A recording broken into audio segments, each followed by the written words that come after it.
एक क्लास सुनी उससे मैं इतना मोटिवेट हो गई, मैंने कहा मुझे हर बार प्लीज शेयर करना।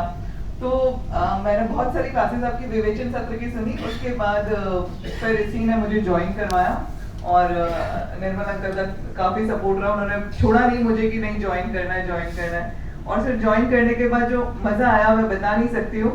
मतलब सर गीता का जो मैं सर मेरे को इतना टाइम नहीं मिलता कि मैं बहुत टेक्निकली मतलब गीता के एक एक शब्द पे और उस पे मतलब बहुत समझ पैदा कर सकूं।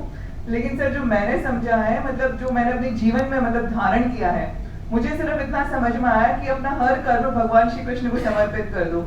तो सर इसका एक छोटा सा एग्जांपल देती हूँ। मतलब जब मेरे को बहुत समझ नहीं थी, लेकिन मैंने भगवान को चेक किया कि भगवान ऐसा जो बोल रहे वास्तव में ऐसा है भी कि नहीं है। तो जब मैं एक्साइज में एडिशनल कमिश्नर थी, उस दिन सर मंथ का लास्ट डेट था, तो टारगेट बहुत बड़ा था, 10 करोड़ इकट्ठा करना था। तो मैंने सुबह सोचा टारगेट आज बहुत बड़ा नहीं तो कल बहुत डांट पड़ेगी, तो मैंने सुबह सुबह भगवान को बोला आज ये आप ही को समर्पित है आप इसको पूरा करवाना। Sir I did my best, मतलब जो मैं कर सकती थी मैंने सब किया। उस दिन में देखा 4-5 बजे तो 6-7 करोड़ ही आए थे। मैंने कहा कल तो बहुत डांट पड़ेगी।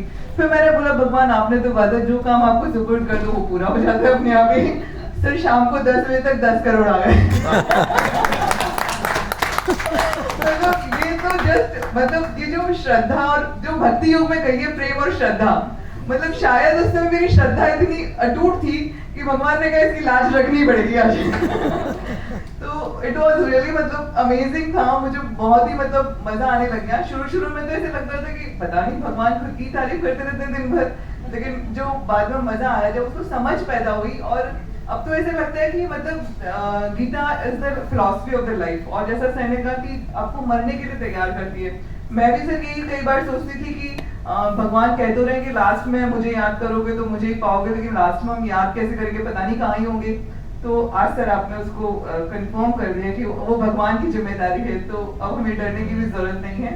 एंड सर मतलब जो एक्सपीरियंसेस शेयर किए, मतलब कई बार मैं भगवान को बोलती हूँ कि अब ये इतने सारे मतलब संसार में कष्ट है, इतनी सारी टेंशन है, सब आपको दे रही हूँ वरना मैं आपको कैसे याद करूंगी तो मैं सपोर्ट कर देती हूँ। मतलब इट इज लाइक कि मैं कोशिश करती हूँ कि मैं किसी तरह से जुड़ी रहूं और ईश्वर को याद करती रहूं। तो सर ये सब आप ही की कृपा है, आपसे मोटिवेशन मिला और गीता एक्चुअली पढ़नी चाहिए। और मैं हर सेमिनार में हर जगह अब तो ये कहती हूँ, इवन सर ब्रह्मा कुमारी से एक फंक्शन में गई थी तो मैंने उनको भी कहा कि आप प्लीज गीता जरूर पढ़िए। बहुत बढ़िया। तो इट इज लाइक कि मतलब मैं हर जगह मोटिवेट करती हूँ और लिंक शेयर करने की कोशिश करती हूँ कि आप गीता को पढ़िए, क्योंकि गीता अल्टीमेटली बेस है, लाइफ की फिलॉसफी है।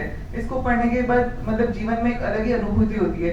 इवन सर मेरा तो आपसे रिक्वेस्ट है कि क्योंकि आजकल की जनरेशन को सर अध्यात्म से जोड़ना बहुत मुश्किल है, तो अगर आप इसको कुछ डिफरेंट वे में डेली लाइफ से कनेक्ट करके सर आजकल की जनरेशन के लिए भी कुछ बना सके तो सर ये बहुत अच्छा होगा कि हम अपने बच्चों को भी इससे जोड़ पाए, क्योंकि सब जो एनवायरनमेंट है बहुत डिफिकल्ट है। बिल्कुल। एंड सर आपका और सभी का बहुत बहुत धन्यवाद सर कि यहाँ पे आपने बुला करके एटलीस्ट आपको लाइव सुनने का मौका दिया। कल मैंने विनोद को बोला था मेरी बहुत इच्छा है कि मैं आपसे मिलूं, तो सर सुबह ईश्वर ने कृपा कर दी, मैं वैसे ही आपसे मिल ली तो बहुत अच्छा एक्सपीरियंस रहा सर। आप सबको बहुत बहुत धन्यवाद। Thank you so much.